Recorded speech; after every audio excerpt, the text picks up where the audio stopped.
Bonjour à tous, c'est Nicolas, j'espère que vous allez bien. Aujourd'hui, on va continuer le sujet sur le terme de la corruption, des vertus, des contre-vertus. On va parler de la fascination du mal.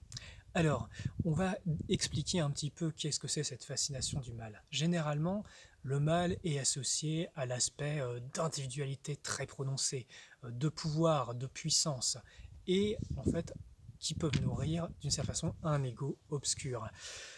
Qu'est-ce qui se passe, par exemple, quand il y a quelque chose en vous qui va vous pousser à faire le mal? Parce que ce qu'il faut comprendre sur Terre, il y a énormément de contrôle mental, il y a eu énormément de trafic sur l'humanité. L'humanité est aussi éduquée dans les contre-vertus pour devenir, en fait, comme ses forces, et devenir des agents. Donc c'est là la difficulté quand on s'incarne sur cette planète, c'est de vraiment maintenir haute la lumière, de se positionner, de choisir et de faire triompher cette grande lumière qui est en vous, dans votre monde intérieur, pour que ça se répercute dans le monde entier. Donc comprenez bien, pour parler en fait de ceux qui font le mal, généralement il y a une forme de jouissance à faire souffrir, à provoquer le malheur, à créer la destruction, parce que en vérité, ce qui se passe quand vous faites cela, c'est pour ça que par exemple les tueurs en série, au début quand ils tuent, ils ont un énorme shoot, c'est énorme, et ils cherchent à revivre cette sensation, c'est pour cela généralement qui cherchent qui tuent à la chaîne parce qu'ils recherchent ce premier shoot qu'ils ont eu lors de leur premier meurtre. Et bien comprenez bien, c'est très en lien avec la fascination du mal, dans le sens où quand vous faites quelque chose qui va sciemment à l'encontre de la vie, vous pouvez en vivre une jouissance. Pourquoi? Parce qu'en fait, ça crée des déconnexions au niveau de votre âme, au niveau de vos canaux subtils, au niveau de qui vous êtes, par rapport au monde divin. Et ça peut créer comme une extase, mais c'est une extase en fait destructrice, qui va vous détruire et qui va en fait vous amener dans des mondes de plus en plus sombres, dont un des rares plaisirs est de faire du mal, de faire de souffrir. C'est comme leur seule façon d'avoir de la nourriture et de la prendre. Donc ce sont des, on va dire, une fascination et un plaisir très malsain.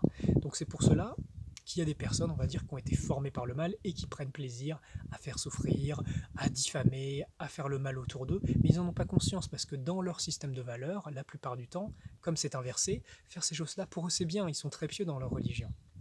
Donc comprenez bien, cette voie, c'est une voie destructrice.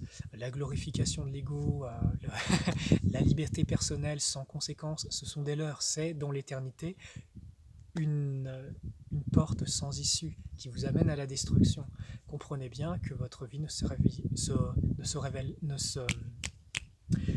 limite pas à cette existence-ci, et on vous a fait croire que c'était juste avec le matérialisme, qu'il n'y a rien d'autre que la matière, que après c'est le grand néant. Non, tout cela est fait, c'est de la, comment dire, c'est de la propagande luciférienne pour amener les gens à faire tout à n'importe quoi, de profiter de leur vie, de commettre tous les extraits, voire même les plus grands crimes, ou de vivre les plus grandes extases de jouissance malsaine.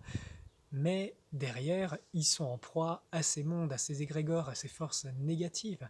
Et ils se font bouffer, sachant que ces forces négatives ne peuvent pas se reproduire. Ils ont besoin de nouveaux agents, ils ont besoin de recruter, donc ils ont besoin de vos âmes.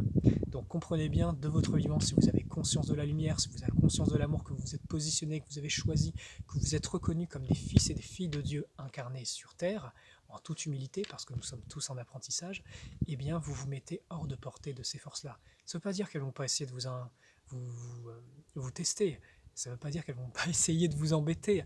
Elles vont faire leur travail, elles ont aussi leur rôle dans l'univers pour un temps, pour un apprentissage plus grand. Mais ça, c'est un autre sujet. Et comprenez bien que ça a son rôle et que vous avez le pouvoir de choisir. Donc, votre grande puissance, c'est le libre arbitre qui vous permet de choisir, de vous unifier et d'être pleinement vous-même. Voilà, j'espère que cette vidéo vous aura plu. Merci à vous qui partagez ces vidéos, qui diffusez ces enseignements, qui permettaient à cette connaissance de se répandre. Merci à vous. Je vous embrasse fort et je vous dis à la prochaine.